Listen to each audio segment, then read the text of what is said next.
We find ourselves in a 7-week period between the holiday of Passover and Shavuot. It's known as the counting of the Omer. What's interesting is that the Kabbalists described that this 7-week journey was a journey of the soul, of the neshamot, of the hearts of the Jewish people that left Egypt to make their way to Mount Sinai and the giving of the Ten Commandments and the Torah. Why the number 7? Because each week was dedicated to meditating, developing, and making the changes where necessary to the 7 emotions of the heart. You see, we have 7 powers of the heart, or 7 functions of our soul. That basically it is through these 7 emotions that we experience all of human experience.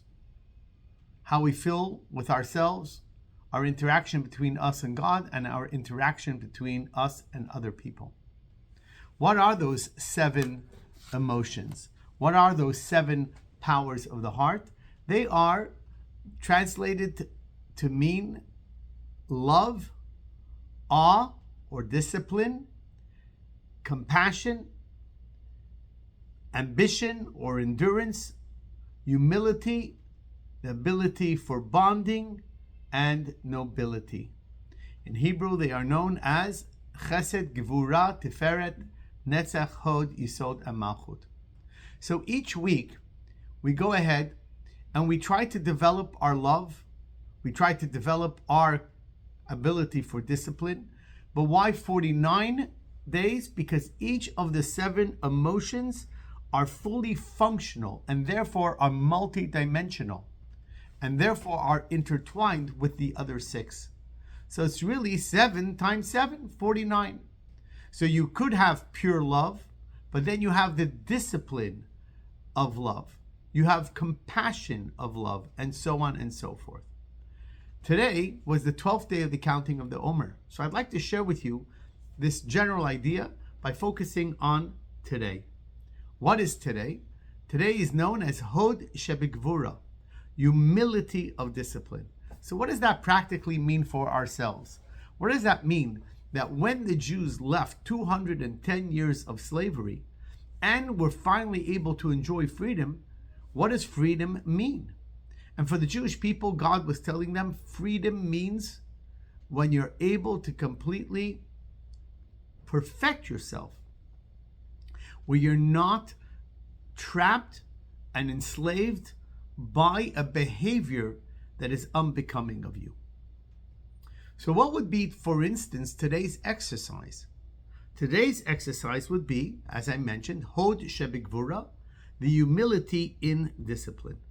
You see, discipline, generally speaking, is that emotion that gives us the ability to provide direction and focus in our life. When we have Hod of Gevura, when we have humility in our judgment, because Gevura is also judgment, it brings a balance to judgment. Because if you have Gevura, which is discipline, discipline means when we have discipline, we look at ourselves and we look at others. And in order to have discipline, you have to be judgmental. Should I be doing this? Should I not be doing this? When you're judgmental without humility, that might produce very tragic events.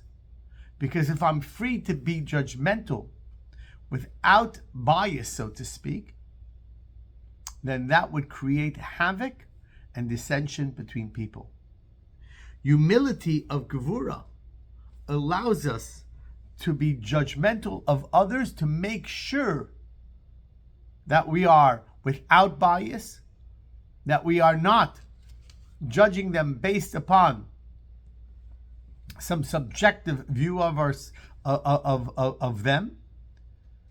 And when we're truly humble, then our judgment could be productive and beneficial for others as well. So today's sort of exercise would be, think about how you behave when you're judgmental to others. Did you really consider their situation?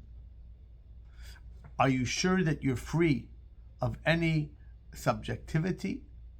Are you really being honest? Do you want it only for their benefit?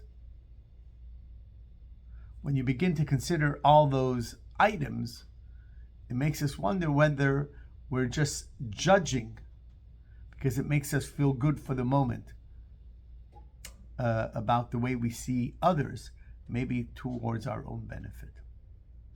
So put a little humility into your gvura, into your discipline, in your judgment of others.